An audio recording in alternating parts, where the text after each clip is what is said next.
that combines all the grit of Formula One and all the iron of American football. We talk Formula One and football in this podcast because those are our two loves. As always, I'm Sean Berry, and joining me along this magical mystery ride into the world of Formula One and football, we have our resident NFL.com talent writer, the bald behemoth holding down the fort in the land, Nick Shook. He's wearing sleeves today, so he actually has to roll them up to flex on the haters. Muted myself. Yeah. It's cold here. I need sleeves this time of year. It's December. You're wearing a short sleeve t-shirt. We were calling it sleeves. And as always, holding down the fort up in the Great White North, it is our Canadian queen, Katie Caldwell. Hello, friends. Good to see you. Sean, your tone's a little different than last week, I must admit. It is. It is great to see you guys because we have a lot to talk about on episode 90 of the Gridiron Podcast. Katie effectively put it as the Julius Peppers episode of the Gridiron Podcast. Our dear friend of the pod, Yinzer Bob, would call it the TJ Watt episode of the Gridiron Podcast, but I digest. We're going to talk a lot about Formula One this week because the World Drivers' Championship was decided decisively. We have a new champion in Formula One. Can you guess who it is? It is Lando freaking Norris. We'll get into that. We'll get into the finale at Abu Dhabi. We'll also get into the NFL as well. A lot of good games to get to. A lot of stinkers, but we're starting to see the playoff picture a little bit more clearly, especially in the AFC. We're going to talk about the Chiefs. At least for one team, when it comes to the Kansas City Chiefs, it's starting to become a little bit more clear. So we'll talk about the Chiefs. We'll talk about the Bills and Bengals. We'll break it all down, but we're going to start this week with Formula One. Before we do, if you would love to chime in, Nick is up on Twitch right now. You can comment there. He'll read them out. He'll put them up on screen. And as always, you can find us on social media, guys. Where are we on social media? Katie? Close the rundown. Somebody? If you guys know me, you know I can never remember what our TikTok is.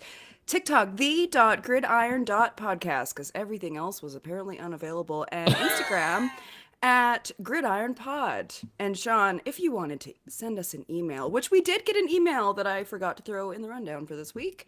But I think that would be a good conversation for next week when we are in the official F1 off season. Perfect. But Sean, if someone wanted to send us an email, what would that be? If you're an OG and you want to use email, we are available at The Gridiron Podcast 3. That's The Gridiron Podcast number 3. Damn those other two. At gmail.com. We love to hear from you. Can't wait to read that email that we got next week when we were fully into the F1 off season, because we are just barely into the F1 off season. They were testing today again out in Abu Dhabi, and Lando Norris was wearing a golden crown upon his head, a golden glimmering helmet, because why, Nick? Why was Lando wearing a gold helmet? Because Lando staved off the worst collapse in F1 history and won by There it 2 is. points. 2 points, Sean. Lando secured his first World Drivers' Championship by not even being competitive and barely making it to the podium. All right, so here's the thing. I'm a Lando Norris fan, if you can't tell. If you're watching on YouTube or if you're watching on Twitch, I'm wearing his jersey, okay? I'm not going to approach this podcast from an I told you so standpoint.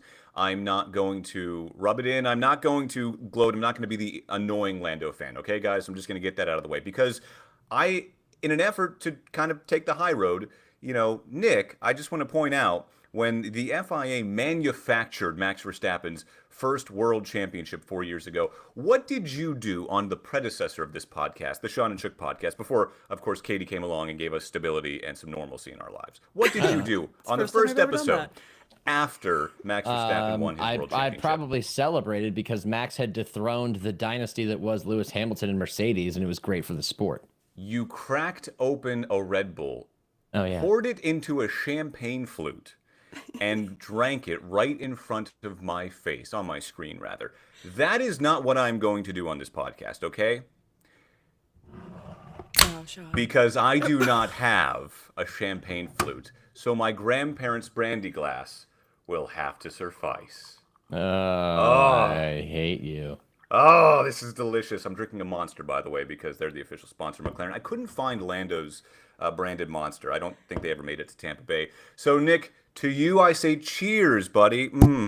And as you gulp that monster down, probably does not have the liquor that was included in Lando's post-race No, monster. I still have to go to the gym after this. Yes, of course. I will take this opportunity to say good job on making a connection between Max's first title and Lando's first title, because once again, a steward's decision had an impact in this race, Sean. Would we like to go back to the point where Lando Norris officially moved himself into position to win his first World Drivers' Championship? Who was he chasing down, Sean? Could you tell me? He was chasing down, well, first of all, he was chasing down a myriad of drivers. He had a couple of good passes on Lance Stroll, then Liam Lawson. Liam Lawson came back at him. This was after his first pit stop, and Lando was able to hold him off. Next driver up, you've got Yuki Tsunoda, and it looks like we've got Abu Dhabi 21 all over again, where Checo Perez was holding up Lewis Hamilton almost to stalling speed. Red Bull gets on the radio. Yuki, Lando's behind you. You know what to do. Lead me to it. I know what to do. Well, apparently what Yuki knew what to do was to swerve, move under braking twice, that's 2 times, and force Lando off the track. Did Lando pass him off the track? Yes, but why is there a question mark there? Yes, period.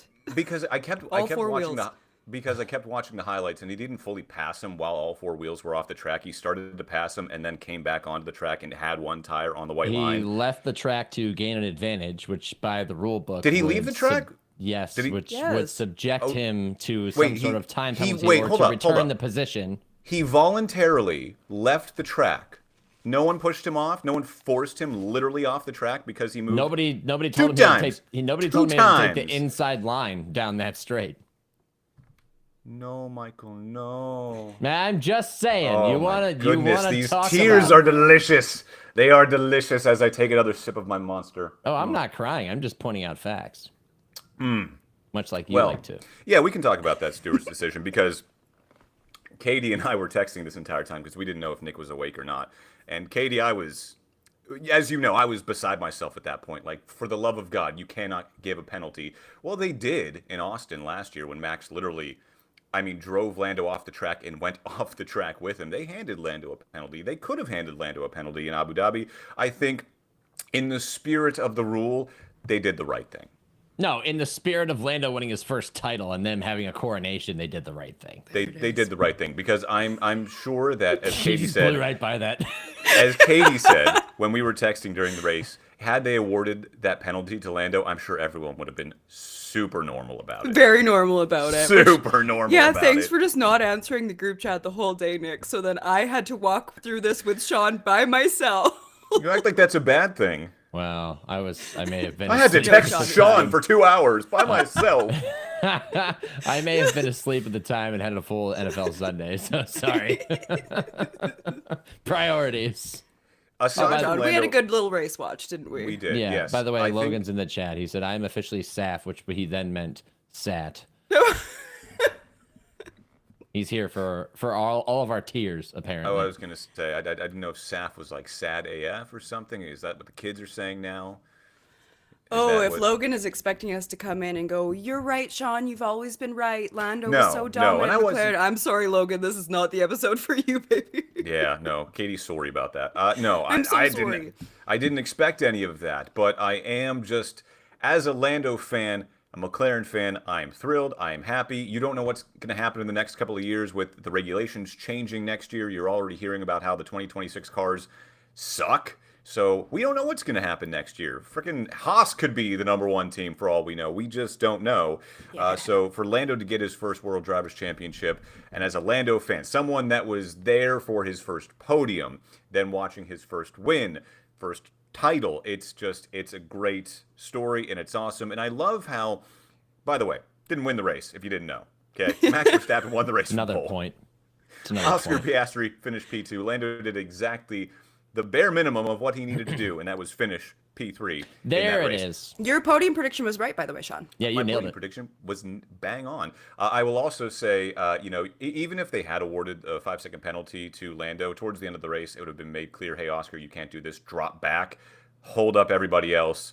Lando would have still cleared the 5-second penalty, finished P3 or P2 in front of Oscar, and they would play the team game, and he still would have won. Like, team orders would have come into play at some point, but you didn't need to do that. So it wouldn't have mattered Oscar, in the end though, anyway. I don't always trust that he's going to be following team orders. Like, I wouldn't necessarily be in a big rush. That's a good point. But I mean, if he wasn't going to refuse team orders, and again, Katie, you and I were talking in the text, and you were like, Oscar's going to sabotage this. I'm like, he still has to race for McLaren next year. That is not even close to what I said. What I said was, if Lando is in fourth and Oscar is ahead of him, does he let him by? Which, in theory, if you're playing the team game, yes, you do. If I'm Oscar Piastri, and just because of who I am as a person, hell no, I'm not letting you by.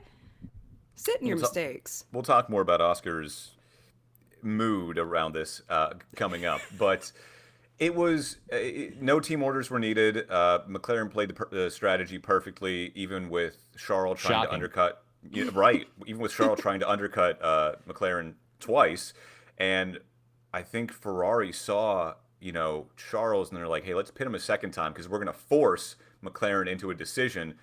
And it's not, they don't always make the right one. In fact, their batting average when it comes to making decisions is below league average. So I feel like Ferrari south of the Mendoza line. Yeah, tried to put McLaren in a position, and McLaren didn't fall for it. They brought Lando in for a second stop. It was a great race by Lando. He did what he needed to do. McLaren did what they needed to do. And yes, Nick, you're right. Lando Norris is your World Drivers' Champion by just 2 points over Max Verstappen. I think what was really cool was obviously the reaction after the race, right? Lando's crying. He's on the radio. Actually, I have gripes about the radio, but go ahead. He says, I think we have the same gripe, by the way. I think we all have the same gripe.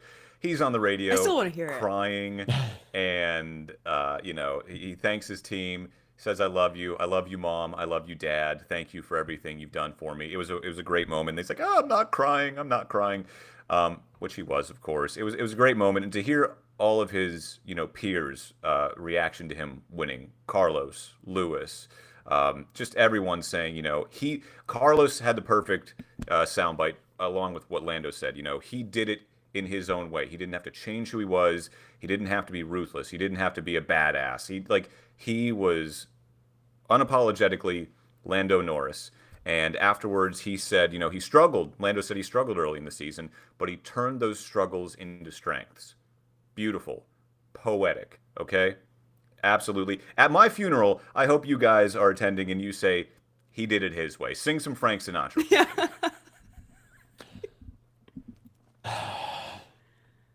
I ate it up and spit it out. And I mean, you can knock Lando because he wasn't a badass. He wasn't ruthless.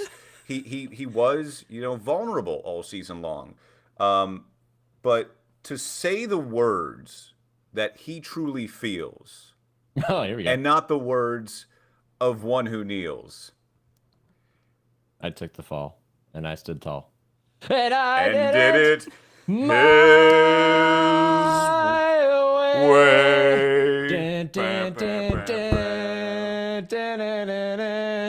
All right. No, wait, I think it was That was hauntingly beautiful. I took the blows, and I think it was I took the blows and did it my way, something like that. I don't know. We messed it up. No, well, he does. No, I think you're right. I mean, it hits multiple ways. Guys, I think it was perfect. It hits multiple ways, just like this championship hits multiple ways for many F1 fans, depending on where you land. Sean celebrating by taking a selfie video of himself watching on the edge of his bed, and that room that I think he sits in right now, and appearing emotional, and understandably so, I believe. But for me, it's just really hard.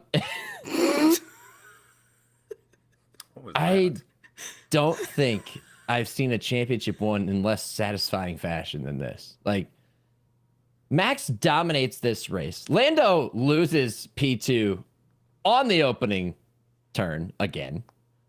Just like I manages said, he won this championship his way. First lap Lando, he still won. Everyone's like, oh yeah, he was unapologetically himself. I mean, congrats on your championship, because if this is who you are, you're never going to win one again unless your team is as dominant, because they were clearly the dominant car for more than half of the season, and he ends up winning by 2 points it's just unsatisfying to me. Not because I'm a Max fan or anything like that. If you're gonna go win it, I want you to go freaking take it by the horns. And it felt like you just limped across the finish line. And for a race that 3 drivers could potentially win the championship, it felt the least satisfying to see Lando win it while in P3 and never threatening P2 or P1. That's just my main gripe. Oh, and by the way, I got a bone to pick with the prancing horse. Okay, sorry, Katie. I know you're a Lewis fan. I know he. I have unfortunately many drives. bones to pick with that team. Yes, I know. Go He up. unfortunately drives for Ferrari. You got DRS. You're within a second. Try to make a move. Make this interesting, Charles Leclerc. Like what? Like, come on. Rest in peace, He- DRS, by the way. Yeah, RIP DRS. Yeah, we'll RIP. miss you. I Timmy truly will Antonelli, the miss last you. driver to press the DRS button. Katie, maybe you can agree with me just a little bit here, but I think this was mostly because Abu Dhabi still sucks. Like, it sucks that race is what decides a championship, like, or has decided a championship It's not twice as bad in the as it last was like 5 4 years now. ago, though. Like But it before they made the still track sucks. changes. Before they made the track changes, it was way worse. The best. We had 2 great passes, really. We had Oscar's pass on Lando on lap 1, and then we had Lando's double pass on Lance Stroll and Liam Lawson, and then on Yuki Tsunoda. Like, that was it. That was pretty much all we got this race. By the way, I hated any time Sky Sports cut away from Lando or Oscar or Max, and they're like, "Well, here's the battle for 12th place." Shut the F up. No one cares, dude. Your 3 drivers fighting for a title are in P1, 2, and 3. Show us them. I don't care about Nico They were like 8 Hülkenberg seconds in apart from each P12. other. But still, I'm like, show me the time. Show me the times. Where's Charles? Where's Charles? But I digest. I think Abu Dhabi is just the worst place to end a season, especially when it comes down to deciding a champion. It should be Brazil. Oh, I love that. Oh, yeah. Maybe Japan, but Brazil is what my gut says. That's what I would like to see the final race. We had such a stinker in Japan this year. No, not Austin. I don't want to. No, not Austin. Yeah, I think it should be Brazil. That's probably or Silverstone. Honestly, Oh, my favorite. it might be. It's probably too cold though, because we're in December now, so it's too cold on half the calendar of the race. So it can't be in Europe. It would have to be Texas, Brazil, or Australia. Qatar, another banger of a track. I can't even Could get be to that with a Bahrain. straight face. Bahrain's actually a good track. That wouldn't be the worst idea. But yeah, Abu Dhabi is just a place where you actually, as a season-ending venue, it's cool, it's beautiful, it has some significance. But as an actual racetrack to decide a champion, it sucks. You know what doesn't suck? Pole. You know what doesn't suck according to Logan? I'm doing what you told me to do, Sean. It's not showing up in our chat client, but I'm doing it here. Thank you. He said, "Wait, why was that so good?" He's talking about us singing Frank Sinatra, I believe. And we have more that we do miss that don't show up here, but I'm finding. And this is where I would really love to take this conversation next. And more. Much Papa Popper, more hello. than Thanks for Papa being Popper. in here. Lando did it his way. He said, "Can we please start the Zach Brown bashing?" I've been Yes, waiting we for can like start the 2 Zach Brown days. bashing. Yeah, the Zach Brown bashing. Say For the that 5 bashing to times begin. fast. I The Zach preferred that Brown we would have brashing. led with that, if I'm honest. Anyone Well, that we knows weren't me- going to lead with that. Look, if we're giving out awards like the World Drivers Championship to Lando Norris, and there's going to be the whole gifting, whatever the hell they call that, the giving tree, whatever their ceremony is at the end of the year, their banquet. It's got a corny name, but nothing is cornier than Zach Brown's congratulatory message to Hello, Lando Nick. Norris. Nick Shook, Katie Caldwell. Is this the Gridiron Podcast Hotline? This is Sean Barry from Tampa Bay. How are you? Oh my God! Oh. If you haven't heard, if you haven't heard McLaren CEO Zach Brown's message to Lando over the radio after he won the World Championship, it was, and let me just try. I'm not going to try and do his voice, but it's, hello, this is Zach Brown from McLaren. Is this the world champion hot mic? You did it! Oh my God. Freaking hell. Even, I don't want to give Christian Horner any credit or any actual, acknowledgement on this podcast anymore. We but, never have when to hand it to Max- Christian Horner. When Max won the championship back in 2021, He did have a good message. it was great. You did it, world champion, the world champion. And Max is just there being so freaking corny. Biggest cornball in Formula One. Zach. Ugh, I mean, you ruined it. Buzz was- Killington, Zach Brown. Big Dad puts his Oakley sunglasses on. Let's blow this pop stand energy. Like, it's time to rock and roll. Let's get out of here. We won the championship. It was just gross. Like I was, like I said, I was asleep. I watched the opening lap live. I watched it until I realized Charles was never going to close that gap. And I said, all right, I'm going to fall back asleep now because I'm tired. And then I woke up in time for the ending and to hear Zach talk about that over the radio. And half asleep, I heard him say that. And I just rolled over and went, oh my God. Biggest groaner of a radio message I think we have ever heard. It ruined but the did you whole expect freaking anything thing. less? Did you expect anything less from Zach Brown than to just be super corny and not read the room in that moment? No, because that's who he is. I mean, like, he did a great. He apparently is great at that when it comes to dealing with corporations because he's got him a ton of sponsorship money, which is why they brought him in to begin with. But yeah, Papa Popper says the radio to Lando was no way near as bad as his call to Oscar. What a horrible way to talk to a guy that just lost what he had been working toward for years. Yeah, Katie. Discuss. Well, I love a Zach Brown hate episode. That's one thing to know about me. I feel like I'm nervous to start because, again, I can't stop when it comes to this corny ass motherfucker. I'm sorry, I had to get out of the way. Like, talk about, and you guys know this, that I've had problems with Zach Brown to a point where I emailed him and then heard back from him as his assistant. Yes, that is true. Katie literally emailed Zach Brown. We love Dorothy. We do not love Zach Brown, but it's actually kind of unbelievable that you can take away from a moment like that. And it just feels like the discourse from the rest of the week. It feels like Lando hates him. Oscar hates him. I'm like, Max hates him. It's just, man, what a good week to be a Zach Brown hater. Like, he won. They won, I guess. But as we talked about, that's how it should have been. Like, yes, Lando won. It's crazy how it went down, like you said, Nick. But that's exactly how it should have been. Your guys' car was way over and above everyone else, and the fact that it came down to 2 points, which, by the way, those 2 points, Here it is.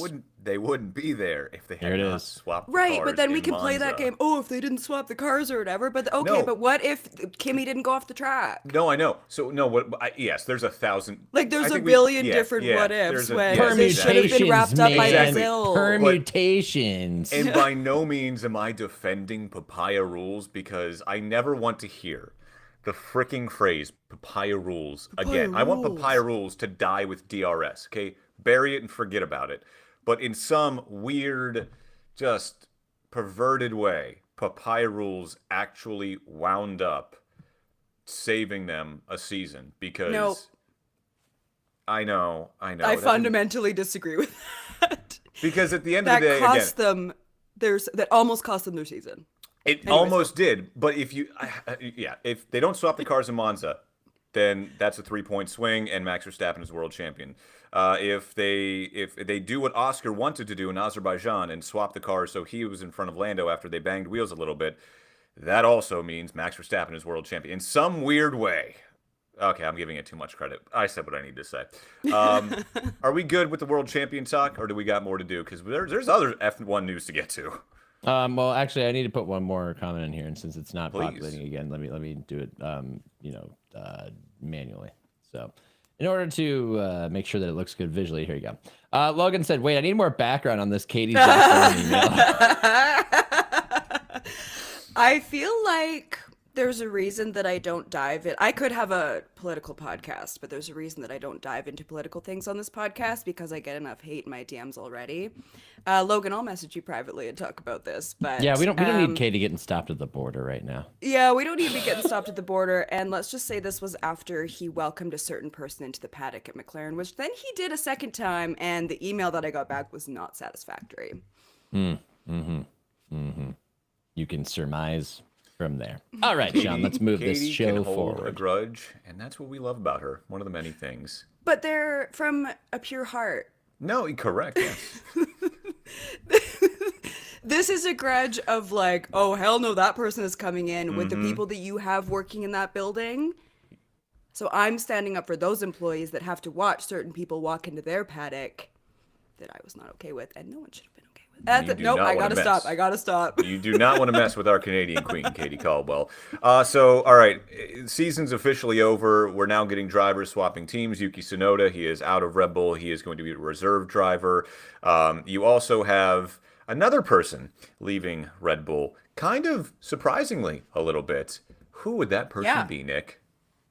I'm sorry. Say that again. I'm still trying to do these comments that Oh, you okay. so I'll get no. desperately I'll want. Do you actually. want- do you want me Katie's to on a answer roll. that? Katie's Say- on a roll. Katie, Yeah. take the floor. Who's leaving Red Bull also besides Yuki Tsunoda? Goodbye, Helmet Marco. Don't Oh, let yeah. the door hit you on the way out. Emperor Palpatine is officially out at Red Bull. The Bond villain that is Helmet Doctor. It literally is a Bond villain, Doctor Helmet Marco. Like that is such a Bond villain name. He is leaving Red Bull with immediate effect at the end of the season. So goodbye to Christian Horner. Goodbye to Bye. Helmet Marco. It almost feels like the old guard of Red Bull is now just gone, and nobody is sad about it. No, and because look at how they performed without them. They got their asses back on track, Yeah, both they got- literally and figuratively. And I mean, what do you want me to say? The product speaks for itself. Get the hell out of here, you old racist bag. Nobody wants you anymore. Did you guys see what I wrote in the rundown? It just said, bye, bitch, brackets, Helmet Marco. Well, we assume you didn't mean Yuki Tsunoda. Logan said understood. No, with a because laughing right crying above that emoji. said, goodbye, Yuki Tsunoda. You were bigger than the whole sky. So we know it's not about Yuki. Exactly. Yeah, Helmut Marko is gone, and Nick, like you said, I mean, he had such a big hand in turning Red Bull into what it was over the past decade plus, but he also had a hand in their downfall this season, along with Christian Horner. And Christian Horner gone, should have been gone last year because of everything else that was happening behind the scenes. But they're like, no, we're still winning, and everyone loves a winner. The second that car wasn't winning anymore earlier this season, Horner, you gone. Lauren Meckies, get on over here. Get on over here. You're getting promoted. And he turned that car around. He turned that team around. And then they're looking, going, why is that guy with the lazy eye still in the back of the garage? Can we get Emperor Palpatine out of here? Because he ain't doing much for me anymore. He's that guy with the lazy eye. I will say, it seems like Team Red Bull now is firmly in the sphere of the Verstappens, Max and Yas, and that could be good or that could be bad. So I Well, think how Red could it be Bull's on a bad? tipping Because point. okay, all right. So Because I see Jos what you're saying. Verstappen is not the person you want to be listening to all the time. Correct, and you don't And we want don't him to always make... love a win for Yas. Max, No, yes. well, No, yes. most times we don't like a win for Yas, but we do like it for his son. I think that you're right in that they're setting themselves up in a precarious position in which if you put all of your team's muscle behind Max Verstappen, both organizationally and on the track, when Max walks away, what are you left with? Nothing. And that's why you hope that the interactions Hannah. and the Still love you, experience... Hannah.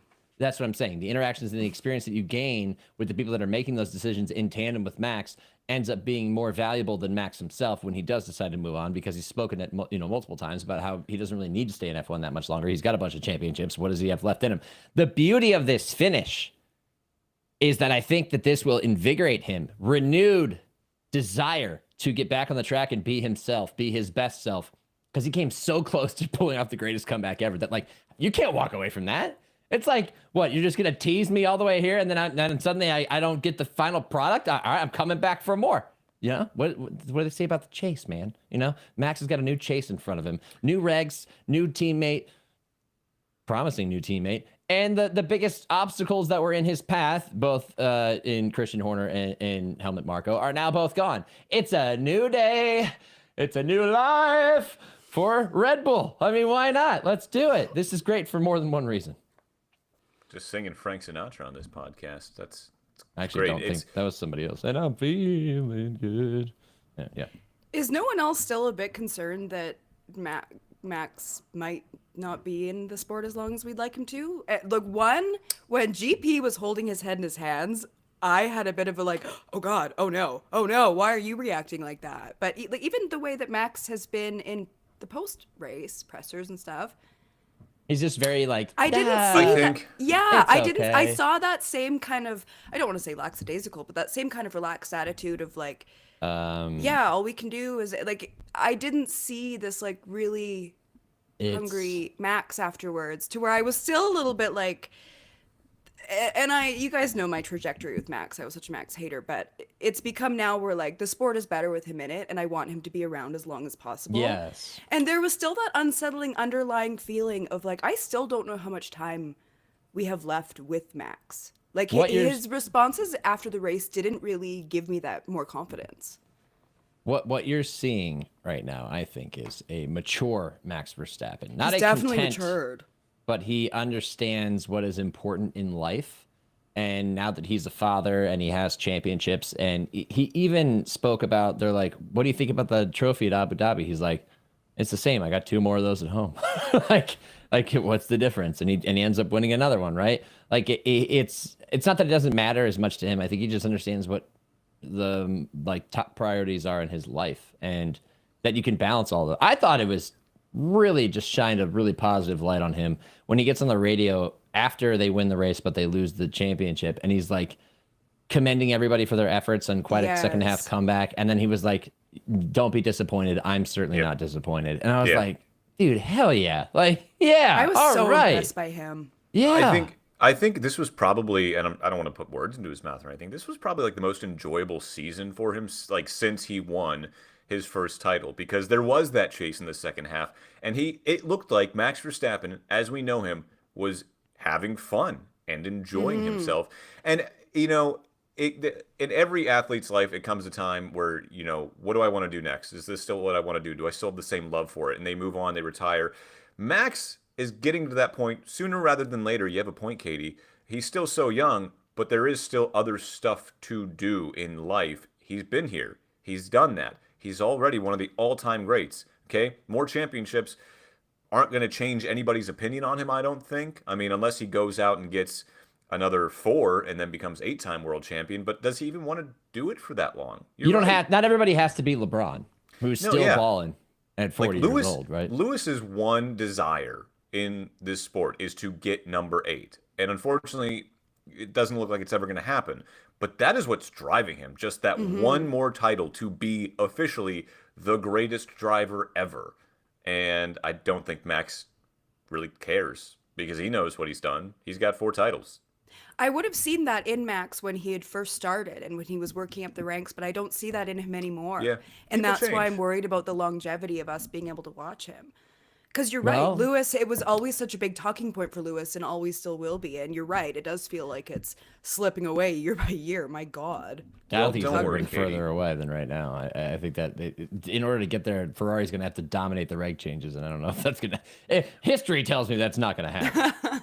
Well, Katie, even if Max does retire sooner rather than later, you still have world champion Lando Norris. Oh, puke in my mouth. I'm going to make a cross-sport comparison real quick. There you go. Yes, I agree, Katie. So this is with LeBron again. So growing up in Akron, watching him since he was a freshman please make it a in high football school. comparison. This is a football and Formula One podcast. No, because there is no. You can't do this with Tom Brady because this is personal to me. And there's a reason I'm saying this. Growing up in Akron, watching LeBron from the time he was a freshman in high school, then he ends up joining my basketball team as the #1 overall pick. He's the savior of the franchise. He gets so close and never wins a title. He leaves. And once he left, I then realized, oh, God, I didn't really appreciate how good those teams were. I remember being in high school and playing Call of Duty with my friends and like, oh, yeah, the Cavs are on. Let me flip over real quick. Oh, they're beating the Magic by 20. Back to Call of Duty because this is just business as usual until he's gone and you have the worst team in the NBA for 3-4 years, right? Then he comes back. And at that point, I was like, okay, I'm really going to appreciate this because I took this all for granted before. And I think what we've now come to with Max, that he hasn't won a title, that somebody else has come into the fray and unseated him and made it a competitive situation and also renewed Max, is that we can now appreciate him and don't take him for granted going forward, because that's probably what's most important in life, but especially when it comes to enjoying sports with your favorite stars. One last note on Formula One before we switch to football, because we got to get Katie out of here soon. That's okay. I still got a bit of time. Oh, okay. Oscar Piastri obviously finishes P3 in the in the Drivers' Championship. Understandably, he is upset about it. I think he did. I think he held himself to a high standard after the race. I think he was completely professional. He didn't mope. He didn't, you know what I mean?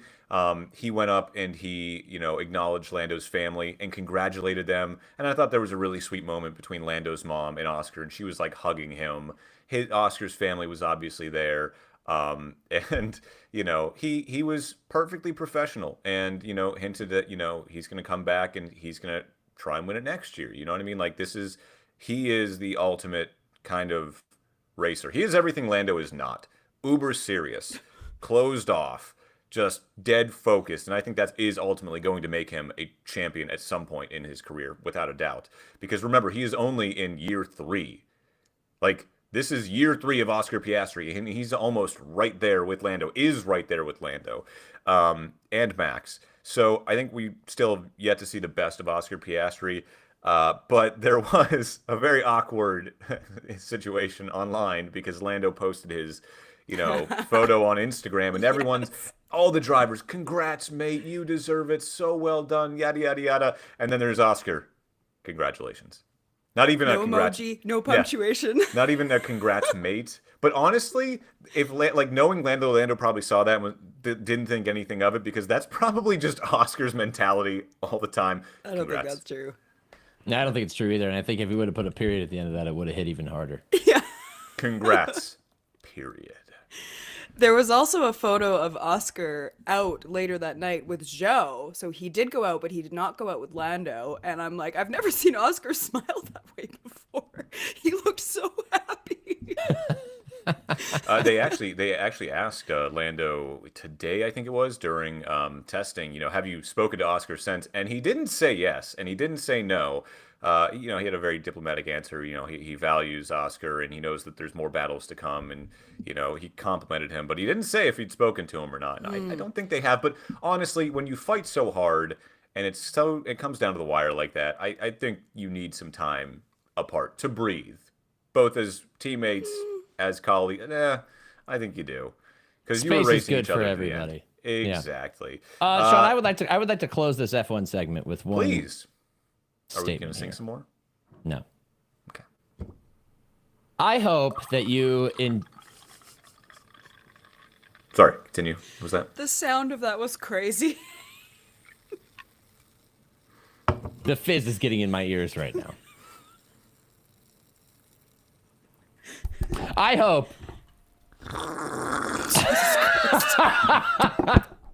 No, please continue. Don't let me stop you. I hope that you enjoyed this one title for Lando Norris, because it's never going to happen again.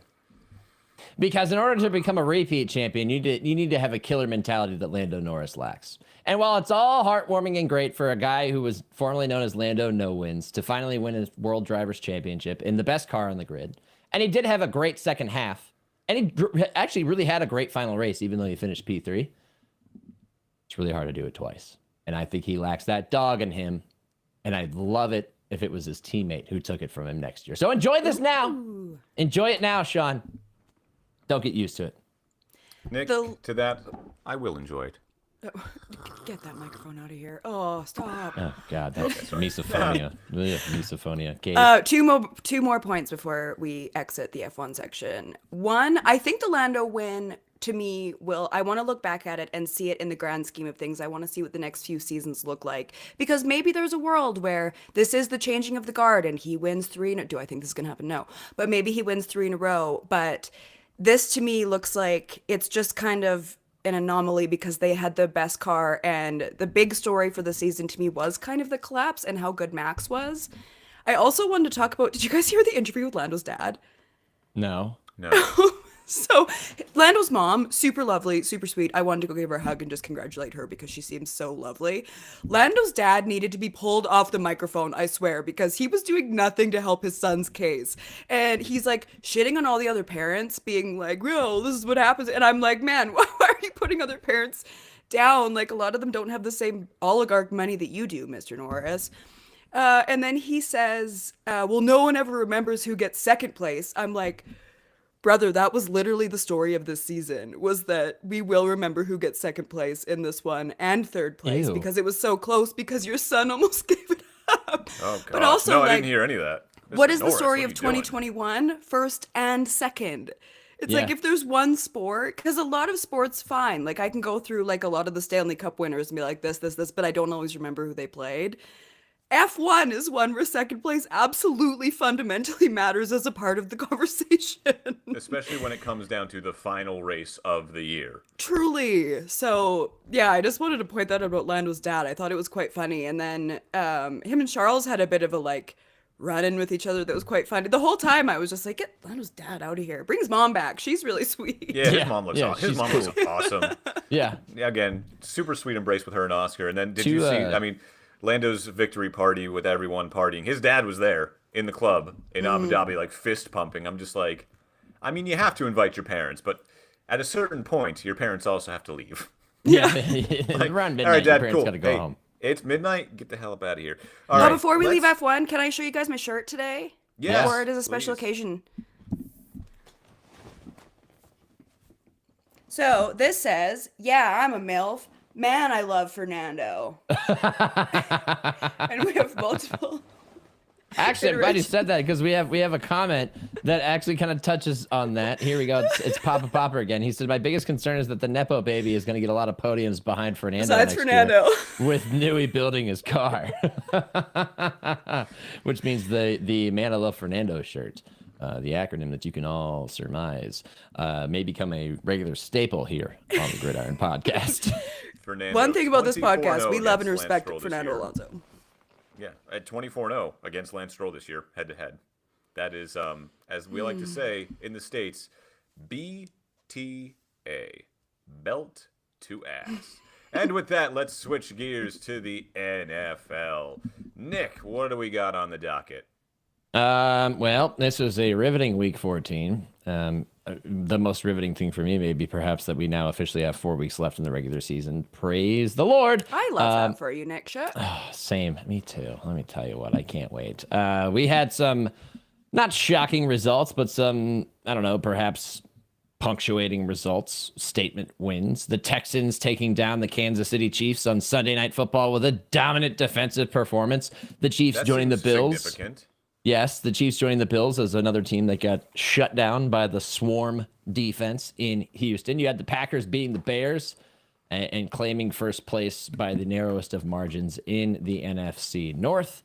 And Sean Steelers beat the Ravens in the big old AFC North mid-off in a game that Mid-off. was as mid. Not a mid-off. As those two teams' records suggest. And last but not least, we had a thriller in Orchard Park. Highmark Stadium, one of its final home games before they move into the new Highmark Stadium, a monstrosity next to the old one. 39-34, Bills beat the Bengals, the newly punchy Bengals, who may, again, for like the third straight season, have figured it out a little too late. So It's almost spin like the wheel, having- start wherever you want. It's almost like having the MVP caliber under center is like a good thing and can help you Right? win Oh, wait, football you know games, what? right? Speaking of having MVP caliber under center, Sean, how do we not start here? Phillip Rivers is back in the NFL. Noted grandfather, Philip Rivers. Like an actual grandfather. A real Phillip- life grandfather, because he does have 10 kids. It was only a matter of time before he has 150 grandkids. I mean, math He does is- check out on that. on the Colts practice squad because unfortunately Daniel Jones tore his Achilles in last week's loss to the Jaguars. Jacksonville really is like a cursed destination for the Colts. Like they do, 2014. not only do they not win in Jacksonville, but now they're losing quarterbacks in Jacksonville. Like that place is hell. If you're the Colts, petition to play at a neutral site anytime you play the Jags. Yeah. So Daniel Jones done for the season. Anthony Richardson, is he still in? What is He's his on injury? IR with an orbital bone fracture. That's okay. I suffered didn't from know if it a was still the orbital bone. resistance band hitting him in the face during pregame. Which That was I the still- weirdest pregame. Wasn't there a concussion too? Yeah, in there's a that same- concussion too. I think it was Travarius Ward. I still think that there is something fishy about that. Like maybe they handed him like a little funky resistance band, because when does that happen where you break your eye Dude, bone? you'd be surprised. The thick resistance bands are dangerous. Like they are. I'm talking almost an inch thick, and you come back with the right velocity, bow, orbital bone. So fractured. who is even the Colts quarterback now? Well, it was Riley Leonard, most recently of But he Notre is Dame injured, too. fame. Yeah. And he got hurt. He came in relief and actually played fairly well. Got hurt in that game. Brett Rippon is also on the roster, which is why Shane Steichen and co. decided to call up the old baller himself, the old graybeard, the guy who hasn't played since 2020, Phillip Rivers, the guy who knows his offense probably better than anybody else who's available, Phillip Rivers, who used to play for Steichen when Steichen was his QB coach and his interim offensive coordinator with the Chargers, both in San Diego and Los Angeles back in the day. Phillip Rivers, who last played for the Colts and led them to an 11-5 season in 2020 and a narrow playoff loss to Josh Allen and the Buffalo Bills, who looked like he still had some in the tank, who apparently was interested in making a comeback over the last 5 years, and just nobody wanted him bad enough. Apparently they wanted Joe Flacco more than Phillip Rivers. He's finally got a shot. He worked out for the Colts. He's on the practice squad. Isn't he up for the Hall of Fame this And year? wouldn't it have to reset? I was just about to say And if that. he signs to the active roster, if he's promoted to the active roster, his Hall of Fame clock resets. No way. Yes. Phillip, my He's going to be guy, a great come grandfather on. by the He's a time he's eligible. semifinalist So he's a semifinalist right now. right now. He is an active semifinalist, and it's Luckily, he has enough kids that if he waits another 5 years, He'll have his great youngest will grandkids. definitely be old enough to remember it. His grandkids might even be old enough to remember it. Gosh. All right. Remember so that one time that's we went and watched Grandpa play football? NFL football. That's where the state of the Colts are right Oh, now. Peepaw got sacked again. By the way, you also have the Buccaneers down here in Tampa signing Jason Pierre-Paul to the practice What year squad. is this? That pales in comparison. At least he played recently. I know, but The still. last time Phillip that Rivers came out of played, we were in a nowhere. pandemic, at the start of a pandemic. Good Things are God, going I great saw that and in I the thought NFL. it was a burner account.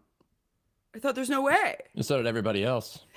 If My I hadn't question, been like- tipped off about it a couple hours prior to the news breaking, I would have thought it was a burner too. When I got the message, I just looked at my phone and went, "Ha! Okay." Was Peyton Manning not available or something? No, he's already in the Hall of Fame, and he had a noodle arm when he retired. I mean, Rivers played good ball the last time he played, but he did just turn 44 on Monday. So, happy birthday. 44. I guess that Fox People? money is too good to woo Tom Brady away. I mean, some grandpas, they get, I don't know, a new fishing rod or maybe a tie for their birthday. Is this a Phillip Rivers gets midlife shot at the crisis NFL. thing? He's I mean, past maybe. midlife. Well, This is a Unless it late was- life crisis, Sean. this is I played for the Indianapolis Colts in 2025. Sure, Grandpa. Sure, Grandpa, let's get you to bed. Did you take your back pills yet, Pawpaw? Somewhere Aaron Rodgers is like, please, please. And then we'll have a young, youthful Aaron Rodgers, just a baby at 41. I mean, he looks young compared to 44-year-old Phillip Rivers. Last time we had a quarterback this old in the NFL was who, Sean? Tom Brady for the Tampa Yeah. Bay Buccaneers, who played until he was 45, right? Yes, correct. Probably shouldn't have, but I digress. Yeah, let's. So things are not going to go well for the Colts the rest of No, the way. this is what desperation looks like. Yeah, at one point 7-1. Now they're what 8-5. Things 8 and are 5. 8 and it 5. sucks not so looking good. bad for them. And now, like, it's because we've talked about their trade deadline moves on this show before, and looks a whole lot different now, doesn't it? For Yeah, two it's kind of a firsts first-round for pick, Sauce yep. Gardner, and he's injured, and they're going all in on Daniel Jones, and he's on a 1-year contract. Like, DeForest this sucks for Buckner's Daniel hurt. Jones so bad. It like, does. remember, it sucks for the team. It sucks for Daniel Jones. Like, he's one of the biggest parts, the stories of this season. Yeah. It's sad because he was having that kind of resurgence that we've seen Yeah. Sam Darnold have, that we've seen Baker Mayfield have, that at one point we saw Geno Smith kind of having when he was with Seattle. Like, he was saving his career, and it kind of sucks to see this. Yeah. But it That's not an doesn't easy suck injury to because come it's. back from. I mean, it sucks, and it's not. You're right. It's Kirk Cousins. It's Kirk Cousins going into what 2024. At the end of the 2023 season, he tears his Achilles in his final game with the Vikings. Still gets a big contract because of his reputation, but you can tell he's just not the same guy the next season. And we know how that all unfolded in Atlanta, which continues to unfold. If you really Can't being wait to honest with see yourself Kirk about it. Cousins down here in Tampa on Thursday night. Gross. That's going to be a gross primetime game. But like the thing with Jones is that like he doesn't have the demonstrated history that he can do this, and also mobility was a big part of his strengths. And if he's not the same mobile guy, he didn't cost himself. His injury cost him a ton of money and Yeah. security. But there is no move that could be made by a team that is more fitting of a team than the Colts adding Phillip Rivers, because this is the same team that once said, Who do you want for interim coach? Oh, I know. The guy who used to play center for us. Go get Jeff Saturday out of the booth and bring him in here. He's never coached anywhere. He can coach our team for the I forgot about that. I was Feels about like to a say, fever dream. I totally forgot that Jeff Saturday was an NFL coach. Exactly. This is the Colts. This is what they do. Weird stuff. They do. If I'm the Colts, I'm calling Nathan Rourke right now, by the way. All of my BC Lions fans should be agreeing with me on that. Mac alum, Nathan Rourke. Mac alum, former OU quarterback. There we Ohio go. U. Ohio U. Yes. Nathan Rourke. We know what OU means on this podcast. We know what OU means. And I mean, the people outside of where we're from. I know. Yeah. Elsewhere around the NFL, Steelers beat the Ravens 27-22 in the Mid Bowl. Steelers. Oh, are in actually, you first know place what? in the Can we AFC stop North. there? Can we stop Yay. there real quick? Is What's Yinzer Bob over your house again right now? I can see if I can find him. He might be outside, right? I mean, I know there's no snow to shovel, but if he's a snowbird, he's probably enjoying the weather right now. I just have one question for him. It's just gonna be a quick one. All right. Just a I'll go real- find him. I'll go find Yinzer Bob, Okay. I suppose. Okay. Katie, let's go back to Rivers for a second here. Yeah. How many painkillers, how much yoga, stretching, massaging do you think he's gonna need from one day, not 1 week, but one day to the next playing in the NFL? Just one padded practice. He steps on he goes in the locker room and puts his pads on. He's like, oh, this is how you strap them on now? God, back in my day, you had the clips and you had to turn them in and then turn them sideways. And now you got these. Like, whoa, what's going on? What is this helmet? It's got like 4 different parts in it that flex. What, you mean I got to put this thing on my head so it measures it perfectly? Back in my day, we just pumped up different air pad sections. What's going on here? Back in my day. Yeah, all of these old dudes playing in the NFL just completely blows my mind because I am in my, we'll say, mid to late 30s. And if I sleep on my neck weird, I'm cooked for a week. I wake up feeling like I got in a car crash every day, and I'm in my early 30s. Okay, early 30s, humble brag. And I'm active. Yeah. And so am I, but that's the thing is Father Time comes for all of us. Yeah. When you've played you know what? You know what, though? His virility has shown that he is younger than his age suggests. So maybe perhaps his wife can take a year off from having to have a baby. Yeah, maybe she's like, thank God. Maybe when she's was their like, last go, kid go, had?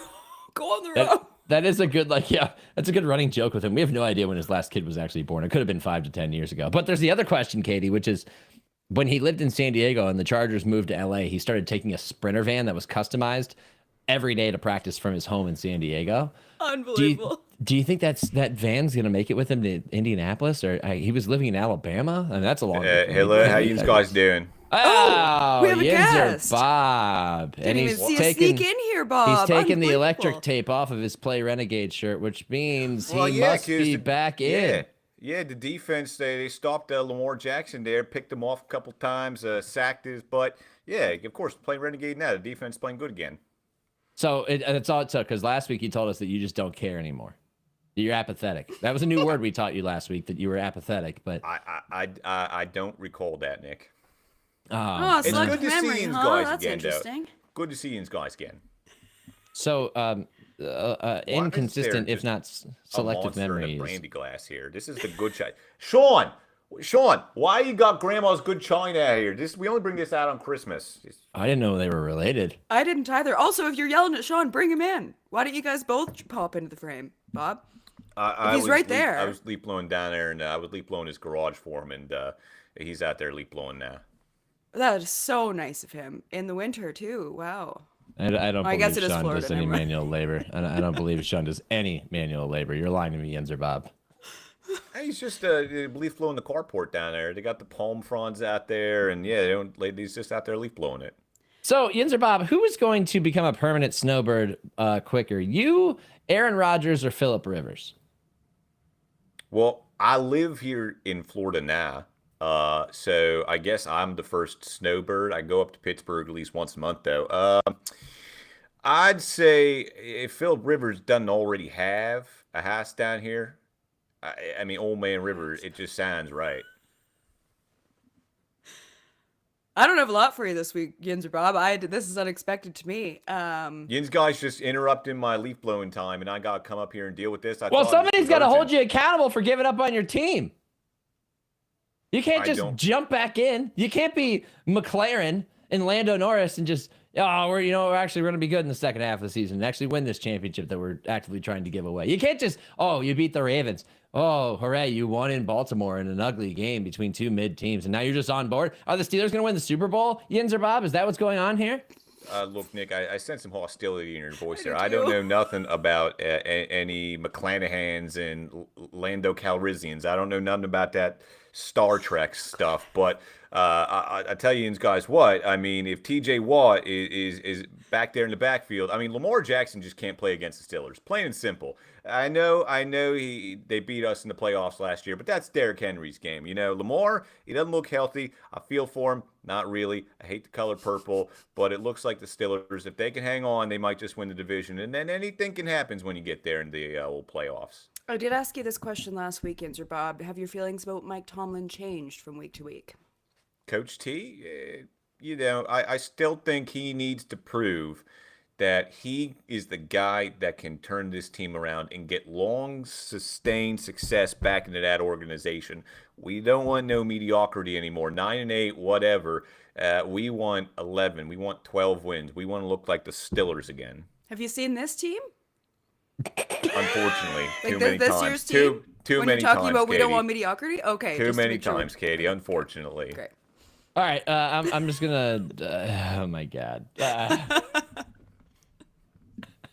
I had one final question, just flew out of my brain because of how he just handled that. I have nothing left to say. I have that effect on people, Nick. I do. You and I see light. Yins guys have a good day. I'm gonna go back to my leaf blowing duties. I'll go get Sean and get him up here. Bye, Inzer Bob. Always a pleasure. I forgot what the hell I was gonna say, but it was a good final punctuation. And damn it! Oh, now I remember. Now you can ask Sean to ask Bob and relay it. Let's try again to see if we can get them both in the frame at the same time. Okay. I mean, we have to solve this conspiracy one way or another. We might as well try to trick them into it. I guess it does make sense that they are related because they do look strikingly similar. Yeah, one a little trashier, the other one more refined. Which one's one? Which?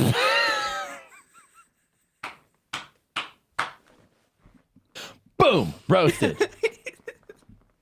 Got your ass, Sean. You most certainly did not. Sean, I have a question that I need you to relay to the Inzer Bob that I remembered after he disappeared. I'll do my best. Love this format. Aaron Rodgers showed striking youth on a rushing touchdown on Sunday and celebrated it by pulling out an old celebration that was once popularized in a State Farm commercial, the old discount double check, the title belt. I wanted to know if Yinzer Bob, how many times he's hit old ladies in the grocery store with a discount double check this week. I think everybody in Pittsburgh is doing the discount double check right now, and they probably think that there is still a discount double check at State Farm because, Pittsburgh is perpetually stuck in, 10 years in the past when it comes to pop culture references. So that's true. Do you know who was in those State Farm commercials with Aaron Rodgers back in the day? BJ Raji? BJ Raji. That's how long ago it was. Yeah. I am so irritated by the fact that one win can suddenly put you all back on board. I'm over it. I'm over it. I'm over you. Do you really? Okay, Nick, do you honestly think that, Steelers Nation is back on board after one win? Yes. A lot of them, yeah. No, I'm not. Yeah. I'm the farthest thing from in on this team. They beat the Ravens, who are also, like the Steelers this year, just mid. Lamar Jackson is clearly not healthy, okay? He's clearly not that same guy that he was when he was winning MVP awards 2 years ago. I think, and I also think I was talking to a coworker of mine who's a Ravens fan, and she was kind of saying the same thing about John Harbaugh that I'm saying about Mike Tomlin. Is it time? Is it time? So Ravens fans and Steelers fans right now are actually kind of on similar trajectories. And, we beat the Ravens. That's great. I love to see it because I hate the Ravens. But at the same time, this doesn't make me feel good. So if the Steelers win the AFC North, great. You've got the Chargers coming to Heinz Field or the Bills again. Both teams they've already lost to in embarrassing fashion. They didn't even make it competitive. So no, I don't feel good about this team just because they beat the also mid Ravens. I would love to take both fan bases and subject them to one bad Brown season. Just one. Just one. Well, a bad Brown season is a winless season, Nick, and nobody should be subjected to that. A bad Brown season is the current season that they're in. They just lost the Titans, for God's sake. But people would be burning down the city. But Shador. Now shut up. You didn't watch the game. That's all I need you to know. That's all I need to know is that you said, but Shador, oh, he threw for over 300 yards. You didn't watch the game. Anybody who has a strong take about Shador this week didn't watch the goddamn game, okay? It's as simple as that. Shador? Did some good things, did some bad things. Shador. No. Stop. Last point we need to go to, Sean, before we get out of here. And I turn this to Katie. Patrick Mahomes threw 3 interceptions on Sunday night. Ooh, he sure did. Career low completion percentage. And 10 straight incompletions. The Texans win 20-10 over the Chiefs. Are the Chiefs at 6-7? Are they dead, Katie? 6-7. Yeah, they're cooked. Look, we're young, we're hip. You know. How do you do, fellow kids? How do you do, fellow kids? How do you do, fellow kids? I feel like we've been using the old trope like it's getting late early for a long time, and it's just too late. Like, you're out of time. Every week it feels like, well, they have to win this week and they have to win this week. They don't even look that good. No. It feels like that. Like, it feels like the last few weeks it's really been going downhill, and that felt like we were watching the end of something during that game. Mm-hmm. And the Texans defense is very, very good, and they're looking spicier on offense. Like, the Texans are looking better by the week, but the Chiefs are also looking worse by the week. Yeah, Nick, can I actually ask you, like, with this defense and with, like, the progressions that the Texans offense is making, should people be worried about them in the playoffs?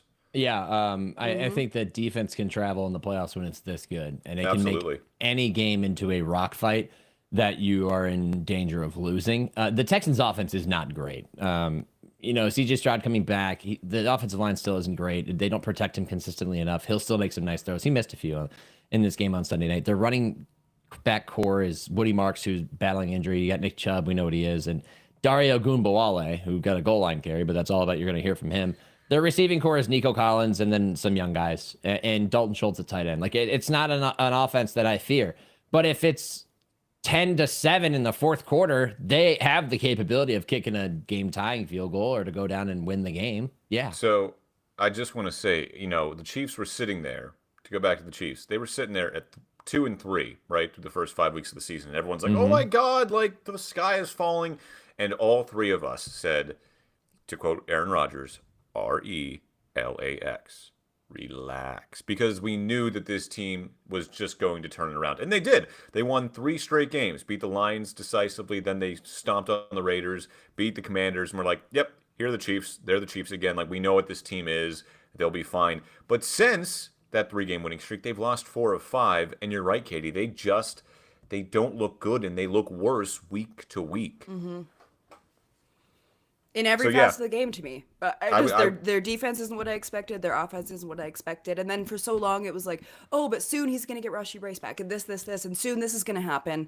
And then it just never happened. And the run game has been shit the whole year. Like, it feels like we're at the end of something. And we don't necessarily know what the next step is going to be, because every other team, we don't really know what they are week by week either.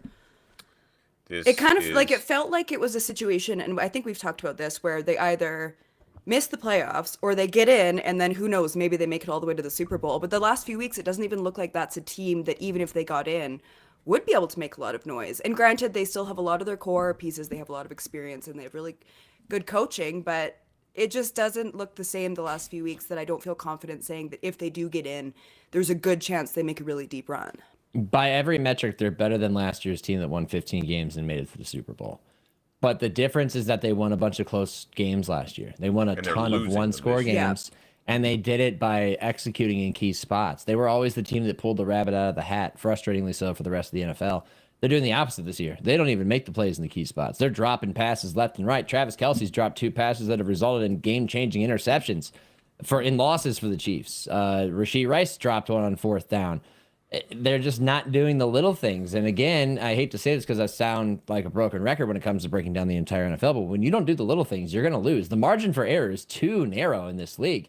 And that is why they're 6-7, which is why at this point in the regular season, those of you listening on your favorite podcast platform, and we just did a little 6-7 motion there.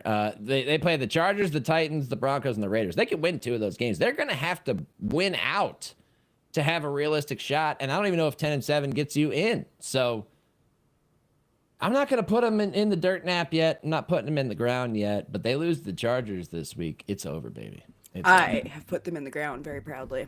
Ding dong. The wicked. I witch is would dead. say if you would have told me that last year's two Super Bowl quarterbacks, Patrick Mahomes and Jalen Hurts, combined to throw 7 interceptions this week, I'd be like, how? But that is exactly what happened. Eagles lose Monday Night Football. It is, yeah, it's some trying times for our two Super Bowl contenders last year, but that makes it all the more fun because now we get new teams in the mix, like the Texans, the Broncos, the Patriots, who have a chance to clinch the AFC East this week. So it's fun right now, guys. It is fun. Godsend got in the chat and said that they are better offensively, but they're much worse defensively, which I agree and disagree with. I mean, the personnel changes. Yeah, I don't know. I would agree with for the most part, but really, I went back to the chat real quick because Papa Popper has an offbeat question for all of us. So, what is the favorite holiday drink and/or snack for the members of the podcast? This is a great way to end the Happy podcast. holidays. Yes. Happy holidays. Recording on December 9th, so Christmas and New Year's a couple of weeks away. Katie, what's your favorite holiday drink and or snack? Everything. I love to eat and drink everything around the holidays. I also do year round, but especially in December. But love eggnog. Love a good Yes. spiced rum and eggnog. I got Yes. into eggnog recently and a couple of years ago, and I'm like, ooh, why have I never had this before? It's delicious. What took you so long? We never had it in our house. Shocking. One time when I was like in middle school, I was so in love with eggnog that I went to the gas station and got one of those big, like, not like a half gallon, but like a jug that was pretty similarly sized. And I drank it all in one sitting and then I ended up throwing up. Truly disgusting. That is horrifying, actually. And I 2,000 still love it. calories of And I eggnog. still love It'd it. be more Yeah. than that. A whole jug. Do you guys know what coquito is? No. Yes, love Okay. coquito. Coquito is like Puerto Rican eggnog. It's like Yeah. it's got different spices in it than eggnog, and it is so good. Oh my god, it blows eggnog out of the water. If you ever have a chance, get some coquito. believe that. Nick, is eggnog yours? What's your holiday snack and drink? Oh, for sure. Drink is definitely eggnog. I like to put a little bit of honey jack in there. It's a nice little combo of flavors. Yeah, there we go. Kind of just mixes it up a little bit more than Papa Popper says, frantically Googling eggnog as a European. I didn't know it wasn't a thing in Europe. Really? Yeah, well, we're finding it out now. Well, then, Papa Look up Popper, I'll give you my coquito, second too. answer. Yeah. It's I love eggnog, and then sometimes I also like to have 100 beers at the holidays. So 100 beers, 100 beers. 150 beers. 150 beers. Christmas sometimes. beers, preferably. I would Yeah. like to be face down on the floor because of my Katie's- Christmas ales. Katie's favorite holiday drink: couple of beers. Couple of beers. Couple of beers. Growing up in Pittsburgh, by the way, my dad makes these amazing praline pecans. I don't know how he does it, because anytime I buy like pralines or candy pecans in a bag, not even close. My dad's just blow them out of the water. But we always made nut roll around the holidays, which is kind of like an Eastern European pastry. It's Suggestive. well, you can also make apricot roll as well. It's literally just a pastry rolled into almost, it looks kind of like a Nut. flattened cinnamon roll, but yeah, you just use like a bunch of crushed up walnuts, and it's so freaking good. You can put ham on it. You can just put butter on it. People put ham and horseradish on it. Meat nut roll. Yeah, meat nut roll. It's actually really good. It's amazing. Look up nut roll. It's an Eastern European thing. And then for my drink, Save search on. for my drink, aside from any kind of Christmas ale or anything like that, every Christmas morning we make a special cocktail that my pap used to make when he was with us, and it is frozen orange juice, orange sherbet, Sprite, and vodka. And we just Sounds mix it pretty all good. up in a blender. It's like 1,000,000 calories, but it's insanely good. It's so much sugar, and we only make that on Christmas. I've asked my grandfather, when he was alive, could you make it for Easter? Could you make it for? Nope. Christmas morning only, and I still continue that tradition to this day. I love that. I thought about a few snacks real quick. I'm a big cookies guy on Christmas. My sister makes Ew. these really good chocolate mint cookies. She melts an Andes mint on top of the cookie. Those are delicious. She just started making those a couple of years ago. I also like a good peanut butter cookie. I like the one with the Hershey Kiss that's pressed into the cookie. Those I usually make those, and they come out pretty good, even though I'm terrible in the kitchen otherwise. And pizzelles, my Sicilian background. I love a good Not a pizzelle. Pizzelle guy. Yeah. Do you guys know what Christmas crack is? Is it different than regular season crack? Playoff crack? Playoff crack. You're telling me the bad stuff's preseason crack, right? Right. It's when you take a layer of saltine crackers and then you make a caramel. You pour the caramel over the crackers and then you put chocolate chips on that while it's still hot. The chocolate chips melt. You spread it over. You pop it in the freezer, and it kind of creates this Heath bar layer of cracker, caramel, and chocolate. I'd take that, break it up into little bite-sized pieces, and then put snort that it. in a and then I put that into a brown butter cookie dough. That sounds like It something is I would eat So good. after a So trip good. to the dispensary. There it is. Speaking of cookies, I've started hosting a cookie party every season, and which is such a good idea because I make 4 dozen of the same kind, and then everybody brings a bunch, and then so you make a bunch of one kind. And you trade. You leave with 8 different types of cookies, and I'm someone that should and cannot be trusted around things like that, but I keep hosting it anyways. For the good of my soul, not for the good of my body. I'm proud of you. Godson says, bro, I make the best brown butter chocolate chip cookies. Sean's it. on board Send with them. that. Yeah, send it. We dare you. Email us at thegridironpodcast3@gmail.com, where you cannot send actual food items, but maybe you can get an address to send these to. And finally, Katie, even though you love to have your Christmas cookie party, which I appreciate, ultimately, we know what it all comes down to, and that's the quantity of available beer. As Logan said, hey, Katie, what's your ideal Christmas dinner to have to include? And Katie says, at least 200 beers. Oh, everyone's finding out how big of a skid I am. I feel like I've snuck along for so long with people not knowing. Guys, it's not coffee in Katie's coffee cup, I'll tell you that. You're not For once, the I only don't one. have a coffee cup of anything today, so still sober to this point. Don't And check that, in and with that, me and later. that water bottle is just straight vodka. That's been sipping on. It's literally just straight vodka. No kidding. Yeah, why do you think I'm taking small sips? God, I'm half in the bag at this point. Jeez. I like a bit of festive fun to end the Gridiron Podcast. This has been episode 90 of the Gridiron Podcast. Follow us on Instagram at Gridiron Pod. You can email us at the Gridiron Podcast 3. That's the Gridiron Podcast number 3. Damn Damn those those other other two. At gmail.com. You can find us on TikTok at the_Gridiron_podcast. Rolls right off the tongue. And on YouTube, where, Nick? Period. YouTube /@ Gridiron Pod. Same on Instagram, by the way.